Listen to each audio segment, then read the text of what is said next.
rates and thereafter appealed to be re-evaluated with the objective of getting paid additional money. These are within the supplementary report, which has been cleared by Chief Government Valuer, and clearance for payment is ongoing, and they will be paid. I beg to submit, Madam Speaker. Thank you very much. The next one is about the question raised by Honorable Kenneth Rubogo, MP Bulamoji County, on the collapsed bridge connecting Busoga and Bukedi, barely 4 years after its construction. Madam Speaker, you visited this site. Yes. This is the Saka Bridge. The collapsed bridge, Madam Speaker, is located on Karilo Namwiwa Saka Parisa Road, connecting Karilo District to Parisa District. The bridge was handed over, has now been handed over to National Roads Authority, Uganda National Roads Authority, to construct a real bridge. What had been done was that the connection was done not as a bridge, it was with culverts. And during the very heavy rains, which all of us remember this country experienced, those culverts were overwhelmed and they gave way and they were washed away. So there was a complete wash away of the culvert section of that road. So now we have handed over that road to Uganda National Roads Authority. Actually, the team visited even the site yesterday, and now the National Roads Authority is going to engage one of the best contractors. I've actually recommended them to engage the Arab contractors who are already in the area to construct that bridge to connect the two districts of Kariro and Palisa. I beg to submit. Thank you so much, Minister. It's a very painful area, but I want to thank you for responding. Madam Speaker, the issues of... there was another question by Honorable Lamwaka Catherine, Omoro District Woman MP, on persistent road carnage that have claimed scores of lives in Omoro District and the absence of a key road furniture.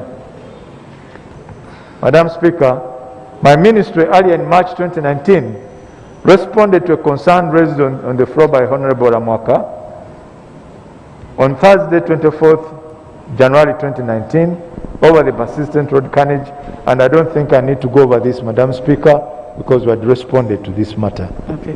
The report will be laid on table. Madam Speaker, this is a statement in response to the question raised on the status of Lira-Kamdini Road.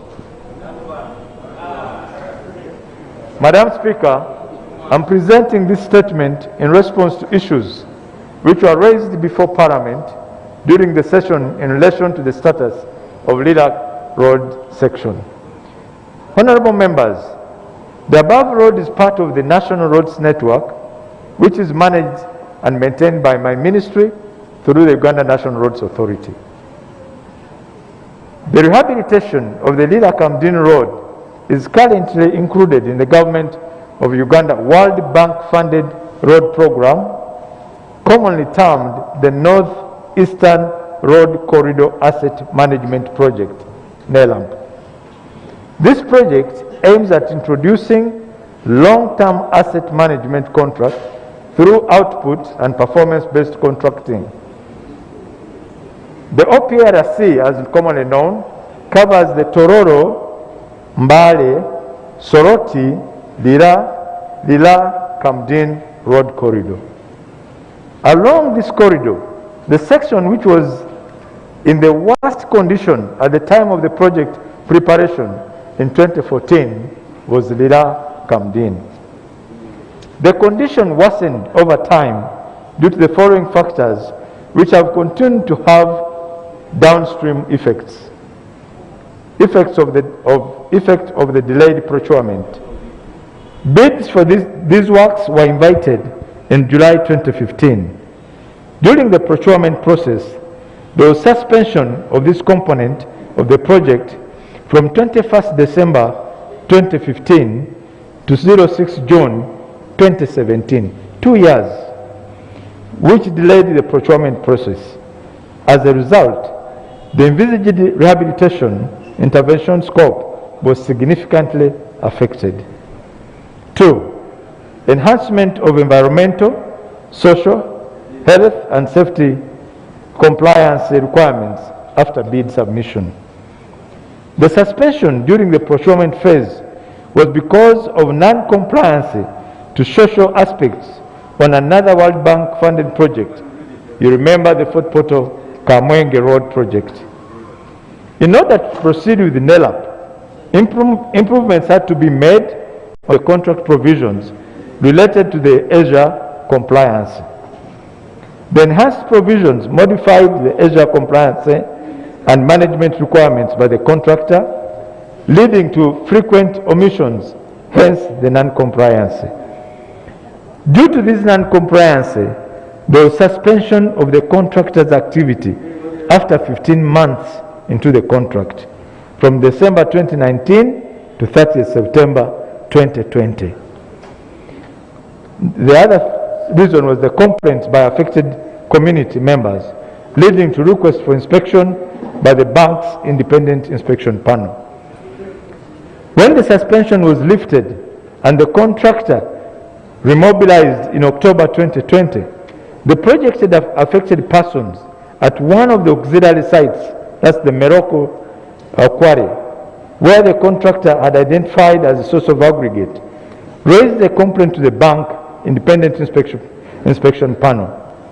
This incident also affected the approval process for the Asia documentation, which has been elevated to be beyond the project level.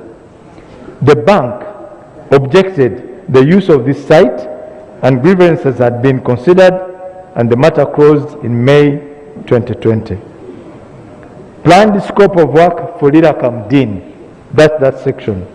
Madam Speaker, the 2014 concept design that framed the basis for the tender of the OPRC works indicated a rehabilitation scope involving an asphalt concrete overlay with a limited reconstruction of approximately 6 kilometers only along the Lira-Kamdini road section.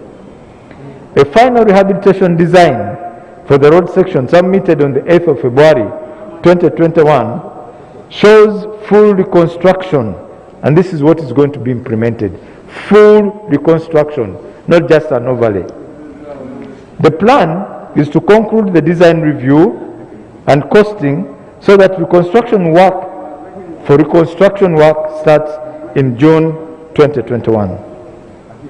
Honorable members, the OPRC provides for routine maintenance activities to be executed for the full contract period of 8.5 years, up to 12 February 2027. Over this period, the contractor is required to maintain the road at given services levels that are assessed every month. Madam Speaker, in order to address the poor condition of this road section, that's the Lira-Kamdini, that was adversely affecting the safety of the road users, the contractor had commenced implementation of emergency works, which was more extensive than the envisaged routine maintenance work. This activity was again halted because of the suspension of the contractor's obligation under the contract in November 2019. Madam Speaker, following the suspension of works, an interim measure by UNRA Leader Station carried out some interim maintenance interventions. However, the poor condition of the road section could not be improved through the routine maintenance works using the UNRA Leader Station workforce. Honorable members, in May 2020, UNRA and myself, we engaged the bank when the contractor's non-compliances were addressed to resume the emergency repair works on the Lira-Kamdini road, but approval was not granted. The bank's assessment of the emergency work scope was that it amounted to rehabilitation, hence full environmental and social impact assessment, Asia, and resettlement action plan, RAP, were required. The scope was clarified by UNRA, and the bank decision communicated on 30th September 2020 was that the bank was to take an informed decision and ensure that the planned activities were consistent with bank policies. The bank team would carry out an environmental and the social due diligence process on the proposed sources of material. NEMA approved the source of gravel on 29th January 2021, and in the interim, the bank gave approval for scarification and compaction of the heavily potholed sections on the 2nd of March 2021. This activity will commence on 16th March 2021. The delay has been because the contractor was concerned about leaving the surface exposed for a long time. UNRA and also Ministry of Works and Ministry of Finance is working with the bank to resolve the source of aggregate so that the section can be worked on. Assurances, Madam Speaker. I would like to assure you and all the honorable members of Parliament that my ministry, through UNRA, is committed to ensuring that the condition of this Lira-Kamdini road section is improved. We have actually this morning held a meeting between Ministry of Finance, the World Bank officials, UNRA and myself on this matter. And we have agreed that the Lira-Kamdini section is going to be worked on, as I've already said, to ensure that the lifts the whole project when we have satisfied all the environmental and social safeguards requirements. Madam Speaker, in conclusion, the NELAM project development objective is to reduce transport costs, enhance road safety, and improve and preserve the road assets sustainably by applying a cost-effective performance-based asset management contract along the Lira-Kamdini road corridor. My ministry is committed to ensure that this development objective is realized. I beg to submit, Madam Speaker. Thus, the responses I had in regard to the questions raised. Honourable Minister, thank you so much for the work you are doing to make the country motorable so that we can move peacefully. Thank you very much. I beg to lay the reports on the table, Madam Speaker. Okay. Can lay it. Now, earlier the Honourable Muyanja had raised an issue concerning the students. No, we are not going to debate this. No. Of what? But he has asked, I just want to call the minister. I want to call the minister to speak to that issue. Which one?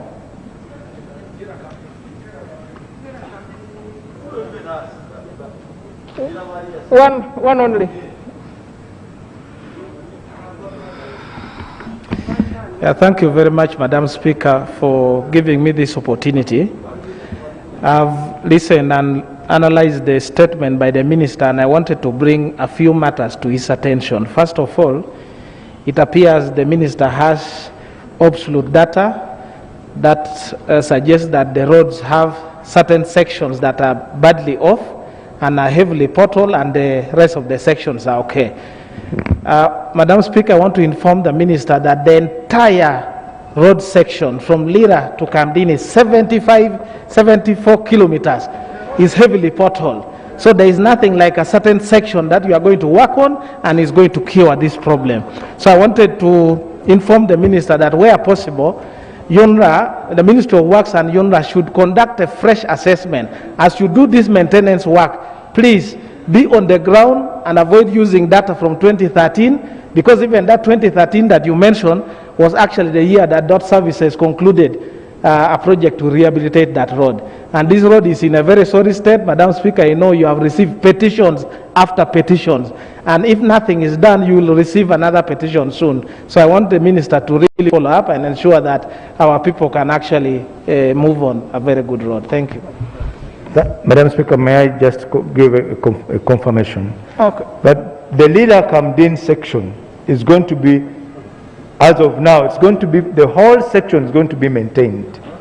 All of the whole section, not parts of it. It will be maintained to the level that it can afford good travel for the users. As we wait for the big project, putting special attention on the 71 kilometers of Lira-Kamdini road section. The Tororo and those ones we are doing the pothole filling, they're not as bad as the Lira-Kamdini road. Thank you very much. No, some topic has already been answered. No, but has been answered in your absence. It has been answered. Honour members, the Minister, you are not here, it was answered. The Minister of Education, there was a question about the incident involving 2 students who were shot. Honour Muyanja had raised it.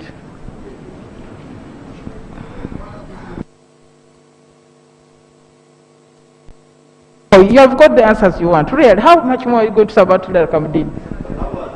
No, please.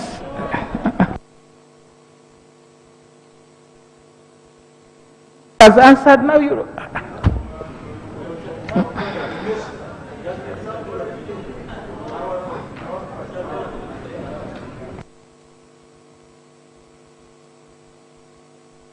Okay. No, please, there was raised in your absence. Thank you very much, Right Honourable Speaker. Right Honourable Speaker, I've followed the statement very well, but one thing is missing. The Minister has never bothered to apologize to the community of the road user of Lira, and on those whose vehicles were damaged, and even between now and then the time they are going to start the work, the road at their own risks. Thank you very much. Minister of Education, please.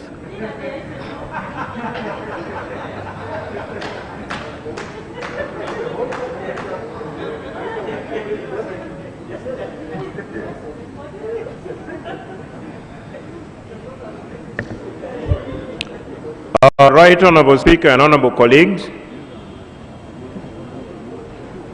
on the night of Wednesday, 17th March 2021, the information that has been availed to the ministry coming from Gulu indicates that 10 students from St. Joseph's College Laibi in Gulu sneaked out of school at night and went to Bright Valley Girls' School, from where the night guards opened live bullets on them. Arising from that incident, Madam Speaker, this is the status of the 10 students who reportedly sneaked out of school and went to this school, the girls' school. 2 out of the 10 students have been confirmed dead, 1 critically injured and currently hospitalized. 3 are in police custody after being detained by the school guards, and 4 returned to the college. But as I speak now, both the 3 that were detained and the 4 that returned are under police custody, making a total of 7. Madam Speaker, the guard has equally been arrested and is in custody with the police at Gulu Central Police Station. This matter is under police investigation with Gulu Central Police Station. We condole, Madam Speaker and honorable members, with the families of the 2 students who lost their lives, but we also continue to implore our students and also implore the parents to talk to students who have reported back to school to remain disciplined and always be within the precincts of the schools where they reported. I beg to report, Madam Speaker. But Madam Speaker, this is the latest information we have. We are optimistic that after compiling all the information, the First Lady and the Minister of Education and Sports will be in a position to brief the country into details, including the names of the students who passed on and those who are still at police custody. Thank you. Okay, thank you. That's work in progress. Let us go to the next item. Honourable members, I want to appeal to the Minister of Science and Technology to be available next week on Thursday to handle item 5. Let's go to item 6. Item number 6, motion for reconsideration of the National Coffee Bill 2018 as returned by His Excellency the President in accordance with Article 91(3)(b) of the Constitution and Rule 142 of the Rules of Procedure. Is our committee here? Is our committee report ready? Honorable Koromoi.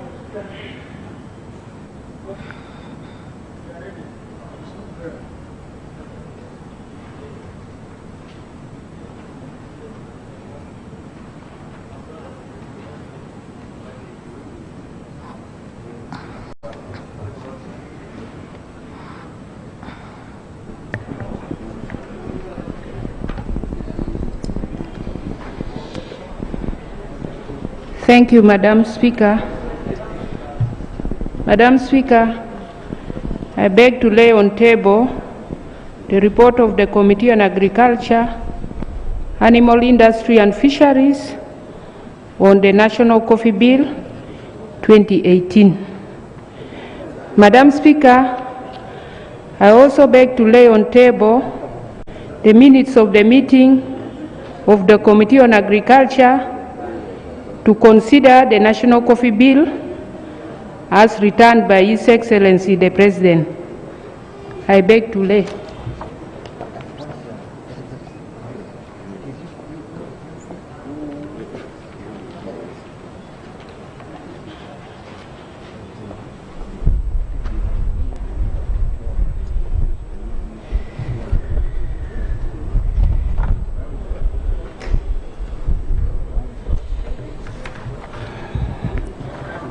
Madam Speaker,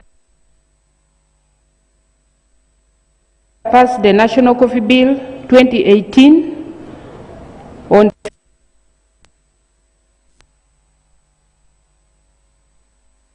to His Excellency the President for assent. The President did not assent to the bill, Madam Speaker, and in a letter dated 10th December 2020, he returned it to Parliament for reconsideration in accordance with Article 91(3)(b) of the Constitution of the Republic of Uganda. The letter addressed to Right Honourable Speaker is attached and marked as A. Madam Speaker, the issues raised by His Excellency the President that called for reconsideration were: 1. The appointment of the board of the authority under clause 14(5) by the minister and approved by Parliament. The President asserts that boards of all government agencies are proposed by the minister and approved by Cabinet. He says this is an executive and not a legislative role. The second was the appointment of the board chairperson, that the appointment of the board, appointment of other board members under clause 14(4) is by invitation of nominations, save for the chairperson, and it was also proposed that another clause be inserted to read as the chairperson of the board shall be appointed by the minister.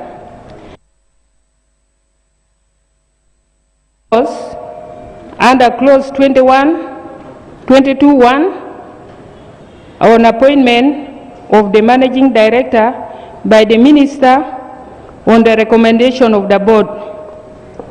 Under clause 22(4), the managing director is answerable to the board, so the appointment of the managing director by the minister undermines the principle of separation of powers in that the minister is the appointing authority of the board. More so, it is likely to undermine the powers of the board, which will not have the authority to control the managing director, who is an appointee of another authority, who is the minister, other than to where he reports, that is to the board who supervises him. Madam Speaker, the other concern by the President was on 26(3) stipulates that where a person registered as a coffee farmer in clause 26(1) is married, the registration of that person shall be extended to his or her family. Madam Speaker, the President asserts that this is in conflict with the constitutional right to own property, and there are several laws relating to property. Therefore, each farmer should register in their own capacity to avoid affecting the registration exercise, where some farmers may claim to have been registered as families. The other last one, Madam Speaker, was on clause 28(3) and 29(3). Both refer to issuance of a certificate of registration to the coffee nursery operator or a coffee seed garden operator. It is proposed that the one under clause 29(3) is deleted and clause 29(4) is moved up to read as clause 28(4) to avoid having two similar certificates. Madam Speaker, the committee considered the President's letters and deliberated on it in accordance with Rule 142(4) of the Rules of Procedure, which states that the debate on the motion under this rule shall be confined to consideration of matters referred to in the message of the President. Any suggestion relevant to the subject matter of the amendment recommended by the President. Madam Speaker, the committee held a meeting attended by Ministers of Agriculture and staff of the Uganda Coffee Development Authority to consider the propositions by His Excellency the President. Madam Speaker, on the Committee of Observations and Recommendations, the committee observes that the clauses and the proposals presented by the committee in its report to the House. The changes just arose from the debate on the floor of the House during consideration of the bill. Madam Speaker, the committee therefore agrees with the proposals of the President and recommends that its report on the return be debated. Madam Speaker, I like to move. Thank you very much, Honourable Minister. Our Honourable Chair of the committee. Now, the members, I believe we can only have limited debate, and we cannot go beyond the issues which the President returned. The assumption is that everything else was okay, other than those 4 clauses. Touch only on those. No debate.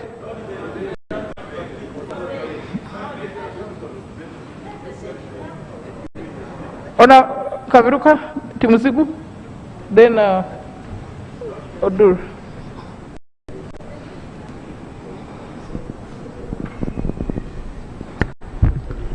All right, Honorable Speaker, I want to thank you for this opportunity, and I want to agree with your guidance. As the President's highlighted issues surely concur with the principle of separation of powers, and to thank that arrangement that should also, when we consider what the President suggested, it will remove conflicts from offices. Madam Speaker, we have seen some ministers going ahead to bulldoze the boards, and you find that services offered are to the wish of the minister, but not the supervisory board, which does day-to-day supervisory role to the workers. Madam Speaker, I want to suggest that we adopt the way they are into law, and we move on, Madam Speaker. Thank you. Now, Tumziku.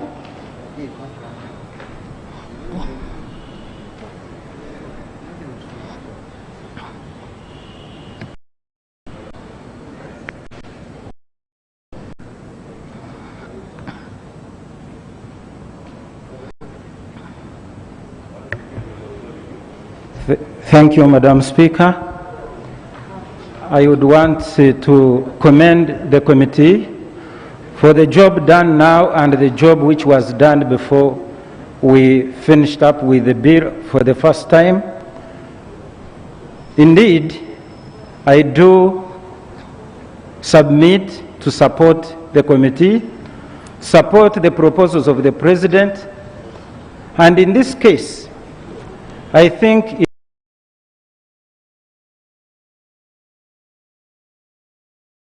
it will, because what I suggested is actually the same with what was in the report of the committee before we started debate. So it will not be a problem to our. The same recommendations were in the report. So I stand to support the proposals of the committee and at the same time the proposals from the President. Thank you, Madam Speaker. Honorable Odur.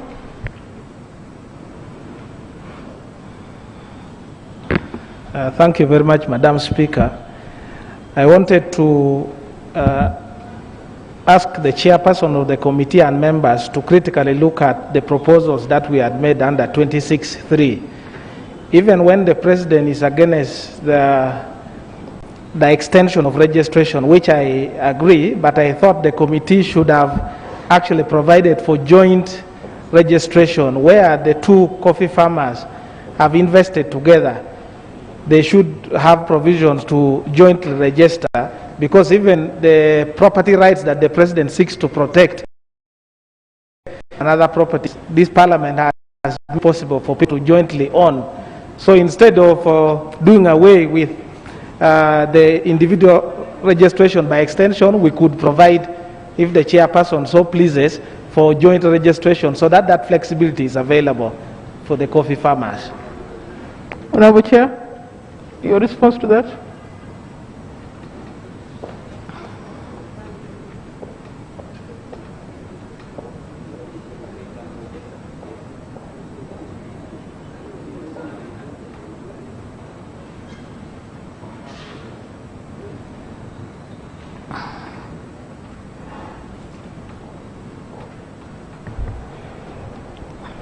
Thank you, Madam Speaker.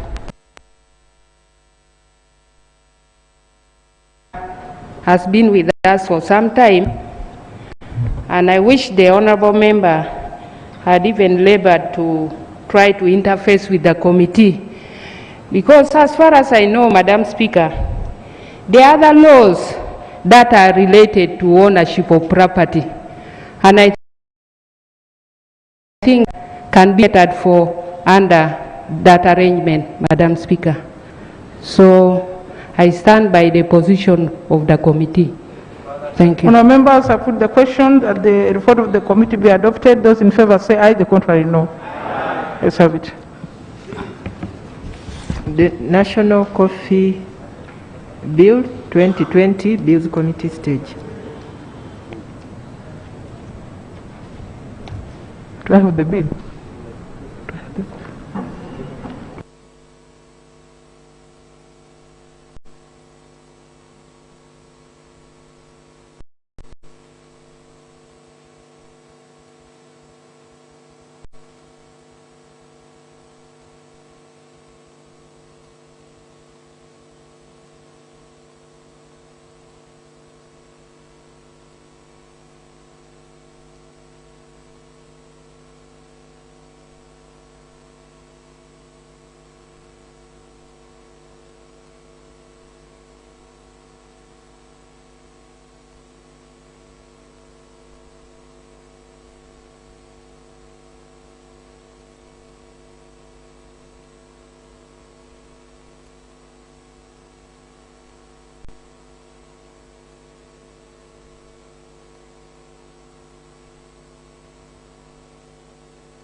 Honourable members, we shall focus only on clause 14,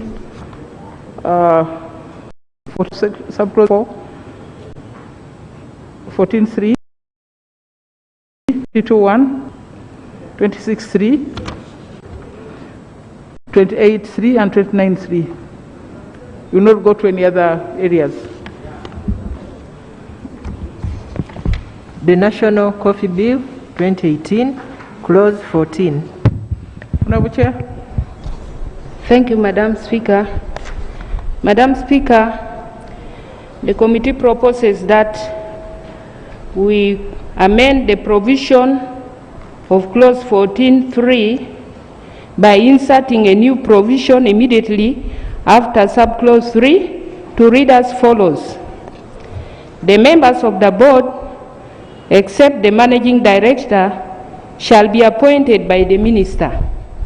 Justification: boards of all government agencies are proposed by the minister and approved by cabinet and not by was adopted by the House. I beg to move.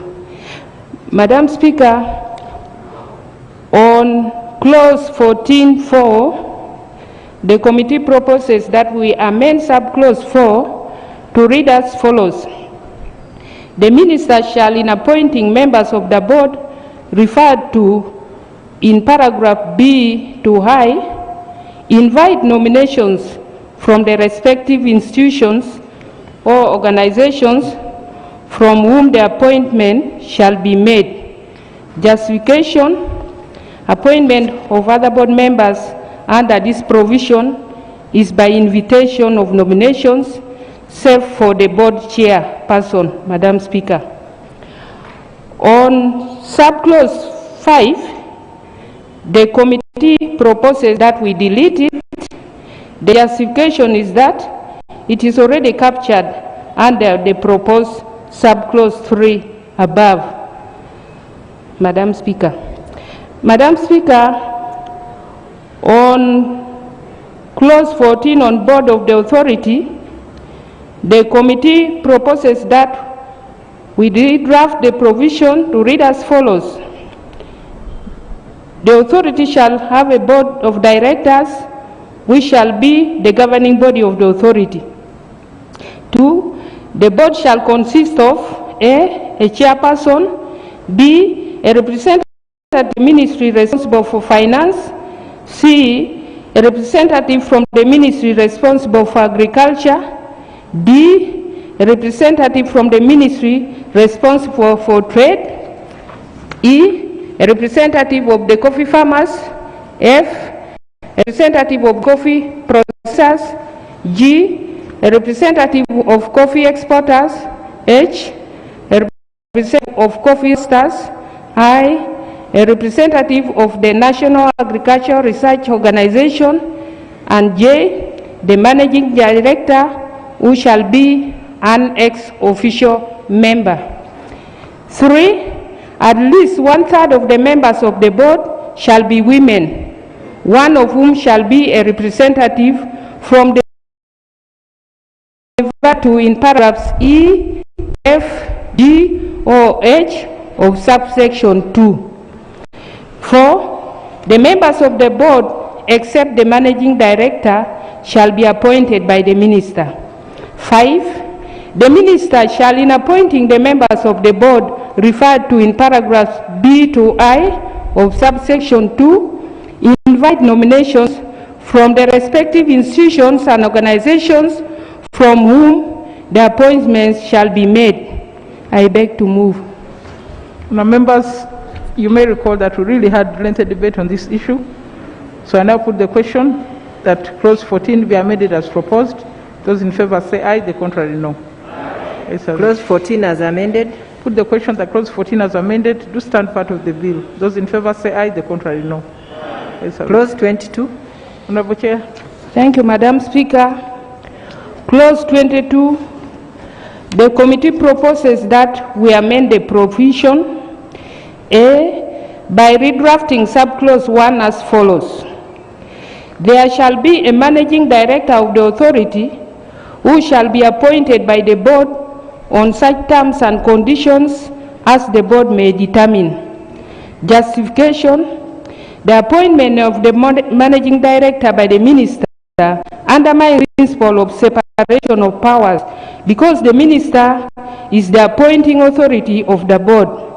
The managing director is therefore likely to owe allegiance to the appointing authority, who is the minister, other than where he or she reports to, and that is the board. Madam Speaker, on B, the committee proposes that we substitute paragraph D of subclause 4 as follows. D is removed from office by the vote. Justification: it is consequential. I beg to move, Madam Speaker. Honourable members, Madam Chair. Again, we had a lengthy debate on this matter. You have heard the amendments. I put the question that clause 22 be amended as proposed.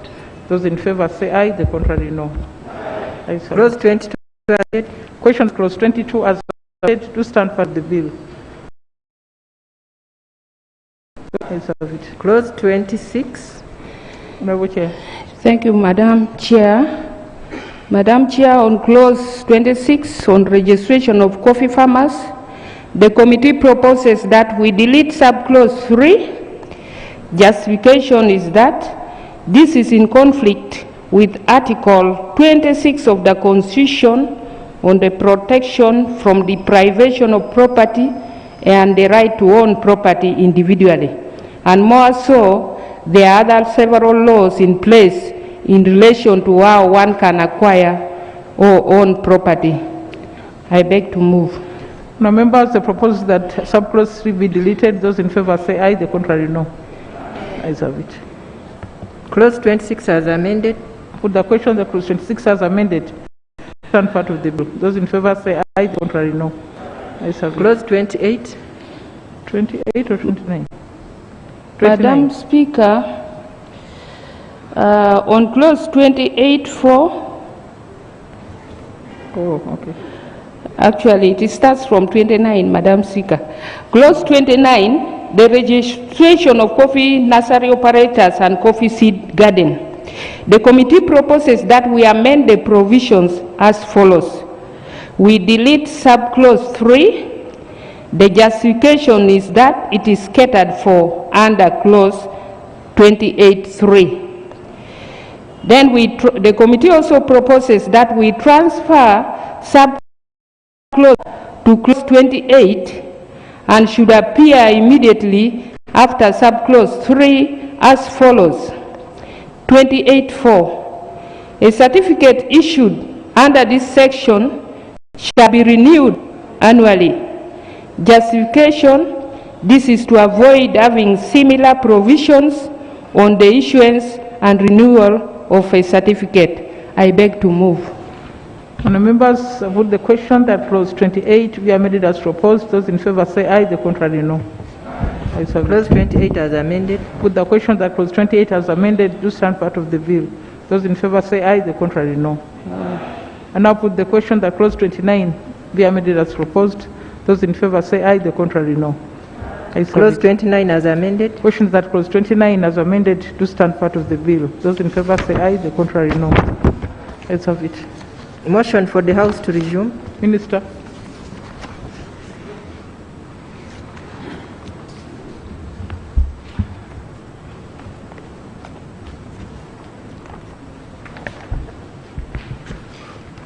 Thank you, Madam Chair. Madam Chair, I beg to move that the House do resume and the Committee of the House do report thereto. Now, members, the question is that the House do resume and the Committee of the whole House report thereto. Those in favour say aye, the contrary no.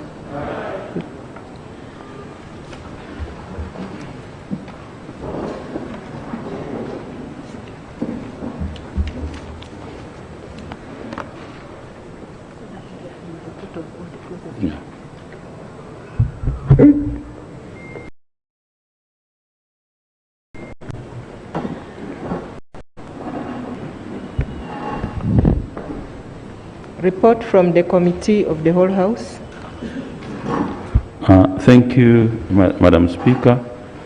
Madam Speaker, I would like to report that the Committee of the Whole House considered Clause 14, Clause 3, and it was amended and passed. It also considered Clause 4 of the sub-clause 4 of Clause 14, and it was considered and passed. It also considered sub-clause 5 and was also passed. Madam Speaker, also the Committee of the Whole House considered Clause 22, and under that clause, it considered sub-clause 1 and was discussed and also amended. It also considered sub-clause 4 and clause 22, and it was also amended and passed.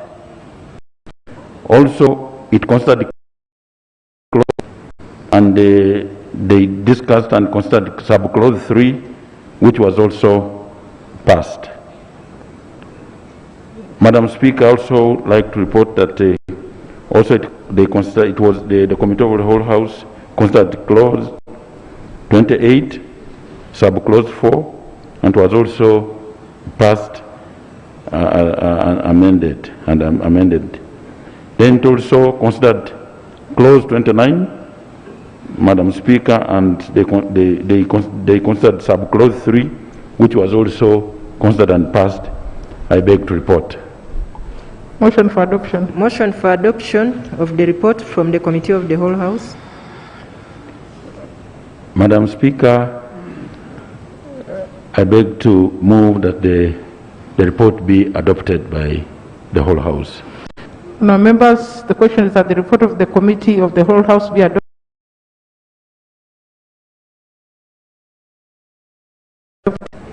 Third reading. Minister. Madam Speaker, I beg to move that the bill be read a third time and Madam Speaker, sorry. Madam Speaker, I beg to move that the National Coffee Bill 2020 be read for the third time and do pass. Now, members, the question is that the bill entitled the National Coffee Bill 2018 be read for the third time and do pass. Those in favor say aye, the contrary no. Ayes have it. A bill for an act entitled the National Coffee Act 2021. Title settled, bill passes.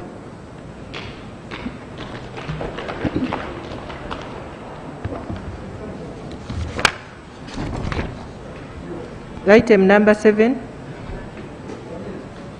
Motion for adoption of the reports of the Committee of National Economy on the proposal by government to borrow up to euros 69 million from the AFD to finance the construction of water and sanitation infrastructure and associated activities in the district of Isingiro. The Ministers of Water and Finance here. Oh, okay. Let's receive the report. But the finance is not here. Someone should send for that Minister of Finance.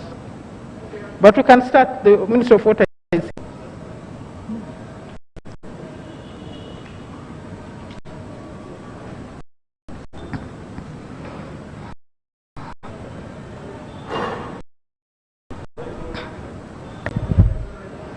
Right Honorable Speaker,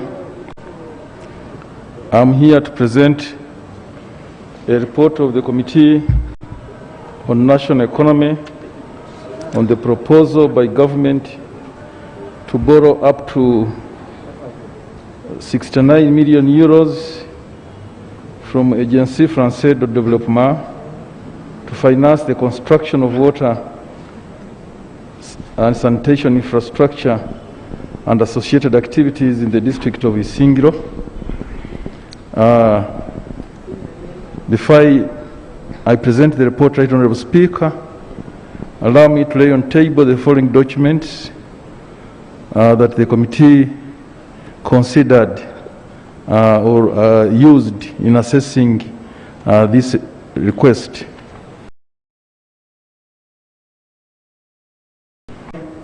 On the proposal by government to borrow up to euro 69 millions from Agence Française de Développement to finance the construction of water and sanitation infrastructure and associated activities in the district of Isingiro. Minutes of meetings held to consider the proposal by government to borrow up to 69 million euros from Agence France, the construction of water and sanitation infrastructure and associated activities in the district of Isingiro project, briefed Parliament on the proposal by government to borrow up to 69 million euros from Agence Française de Développement to finance the construction of water and sanitation infrastructure and associated activities in the district of Isingiro project.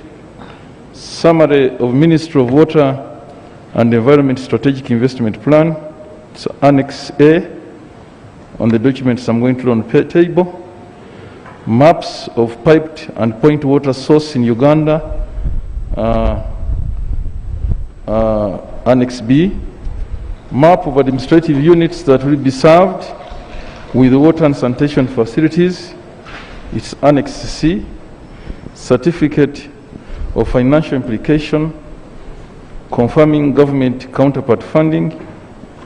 Loans clearance committee letter from the office of the Prime Minister to the head of public service and secretary to cabinet as Annex E.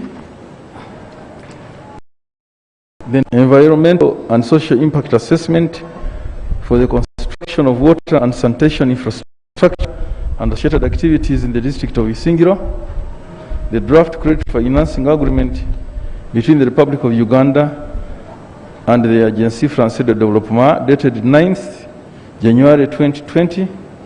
Cabinet Minute Extract 246, approving the loan request and the financing terms and conditions. The water and environment sector external funding performance as to 31st December 2019. Implementation strategy of a single water supply system. Procurement plan for works, goods and services of implementation of the water supply and sanitation infrastructure and associated activities in Isingiro district. Quarterly report of National Water and Sewerage Corporation of the development of water and sanitation infrastructure for Southwestern cluster, that is in Mbarara Masaka areas. Physical performance of externally funded projects as at 31st December 2019. The feasibility study report for the development of water infrastructure in Isingiro district in November 2017, and the report on the development of water and sanitation infrastructure for the Southwestern cluster, package 1, Kagera Water Works. Right Honorable Speaker, I beg to lay and then proceed. Thank you, Chair, and your committee.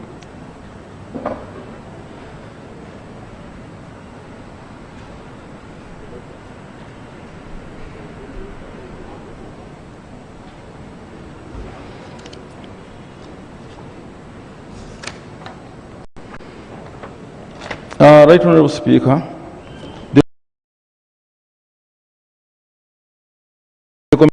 up euro 69 million from Agence Française de Développement to finance the construction of water and sanitation infrastructure and associated activities in the district of Isingiro project in accordance with Rule 175 2B of the Parliamentary Rules of Procedure. The request was presented to this House by the Honourable Minister of Finance, Planning and Economic Development on the 17th of June 2020 and accordingly referred to the Committee of National Economy for consideration. The committee considered and scrutinized the request and now reports. By way of background, on methodology, I will just outline the documents the committee reviewed. The committee studied and made reference to the following documents: the Minister of Finance, Planning and Economic Development brief to on the loan request, the draft financing agreement between the Republic of Uganda and Agence Française de Développement dated 9th January 2020, the feasibility study report for the development of water infrastructure in Isingiro district dated November 2017, a letter from the Minister of Finance, Planning and Economic Development on the project, letter from the Prime Minister to the head of the Public Service and Secretary to Cabinet on the Loans Committee clearance for presentation to Cabinet of the proposal on this loan. His Excellency's letter to the Minister of Finance, Planning and Economic Development on his support to borrow 90 million euros from Agence Française de Développement to finance the construction of water and sanitation infrastructure and associated activities in the district of Isingiro. The third National Development Plan of Uganda of January 2020, produced by the National Planning Authority. The National Planning Authority letter on the recommendation for approval of borrowing euros 69 million from Agence Française de Développement to finance the construction of water and sanitation infrastructure and associated activities in the district of Isingiro, the project procurement plans, project implementation action plan, the environmental social impact assessment, the construction of water and sanitation infrastructure and associated activities in the district of Isingiro, debt and other financial liabilities framework, the Uganda Water and Sanitation Sector Performance Report 2018. By way of background, and very briefly, the population in Isingiro district relies on point water sources such as shallow wells, 30%, boreholes fitted with hand pumps, 23%, public tap stands, 31%, and protected springs, 6%. No point water sources rely heavily on rivers and streams. It is expected that provision of reliable water can help unlock Isingiro district economic growth and will directly contribute to the economic growth and poverty reduction plans of the country. The existing water-related challenges in the southwestern cluster corridor point to the need for significant capital investment required for development of water and sanitation infrastructure in the southwestern cluster. The required capital investment call for substantial amounts of finance that cannot be leveraged by national water and sewage corporation internal revenues given the current water tariff, which is not a full cost recovery tariff. I'm skipping other details because they can easily be read.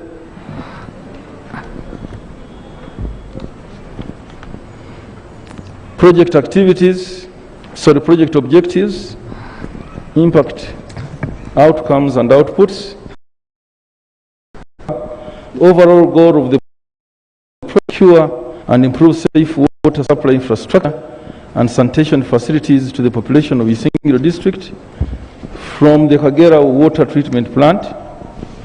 The project specific objectives are the following: to ensure adequate safe water and sanitation facilities provision in each of the target areas in Isingiro district by addressing the growing water supply and sanitation challenges, to ensure sustainability of water supply and sanitation services in the targeted areas, in Isingiro district through establishment of efficient and effective institutional support systems.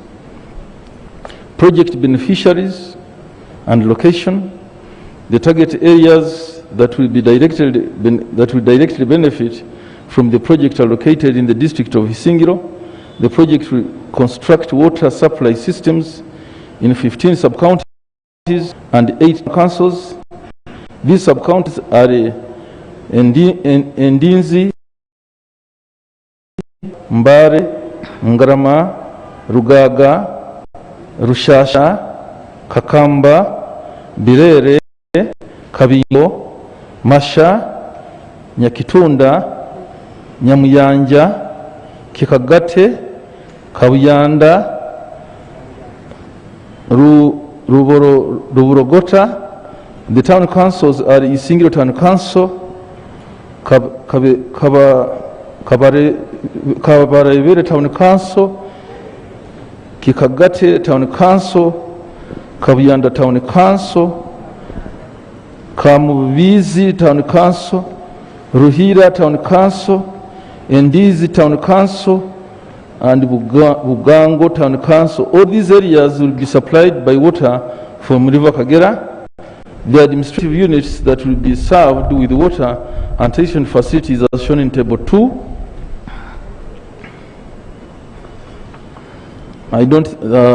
That's what I've already read. I don't need to repeat it. The rest is detail. Project cost and financing arrangements. The total cost of the construction of water and sanitation infrastructure and associated activities in the district of Isingiro project is estimated at euros 48.48 million. Those are euros.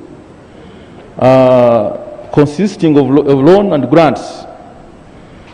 And the details are in Table 4, but quickly I can say 81.68 of total project cost will be funded by the loan we are being requested for from Agency Française de Développement, 69 million euros. Loan. The project will be 5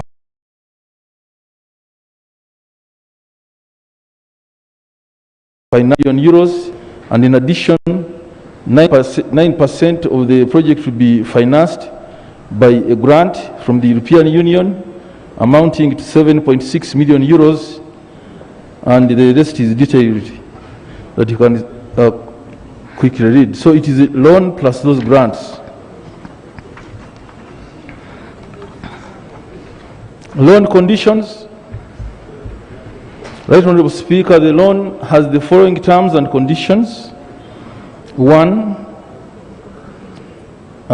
Provision of a certified copy of the relevant decisions in compliance with the legislation of the jurisdiction of the borrower, authorizing the borrower to enter financing agreement, approving of conditions of the financing agreements, approving the execution of the financing agreement, and authorizing a specific person or persons to execute the financing agreement on its behalf.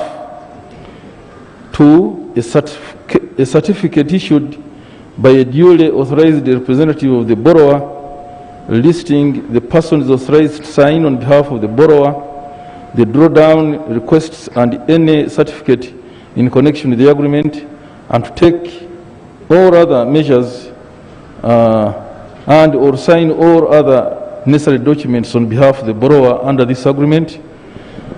A specimen of the signatures of persons authorized to sign on behalf of the borrower, evidence that the drawdown of the facility will not breach any borrowing limit or any other similar limit binding on the borrower to the lender of all fees and expenses due, and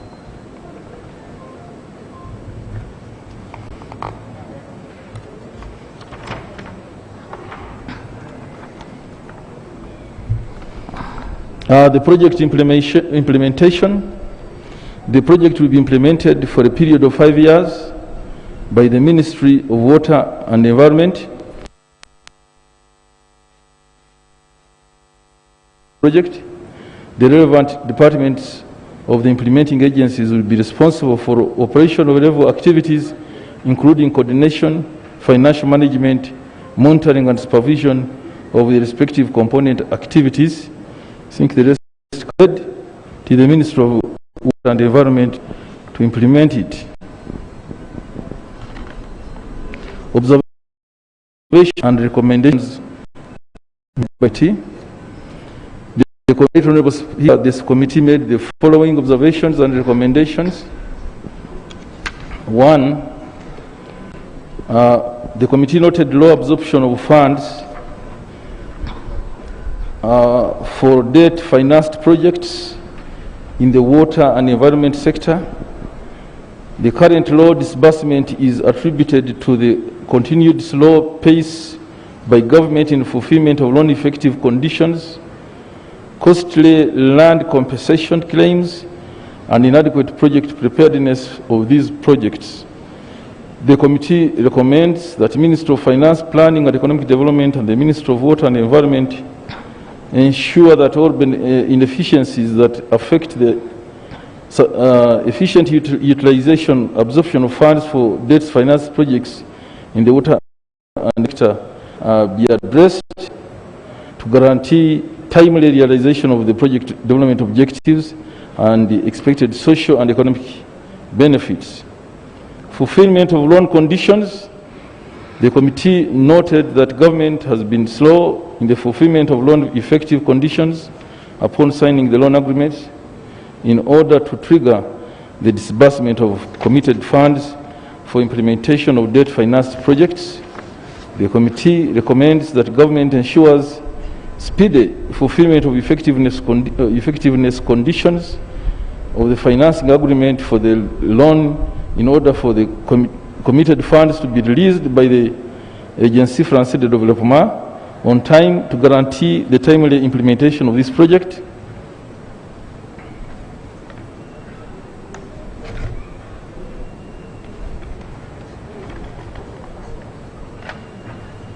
Compensation of affected persons.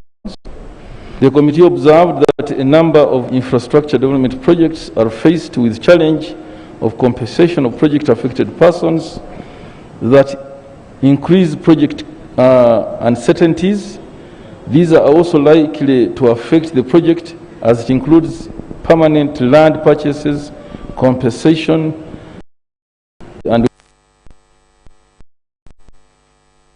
and pumping station that is to be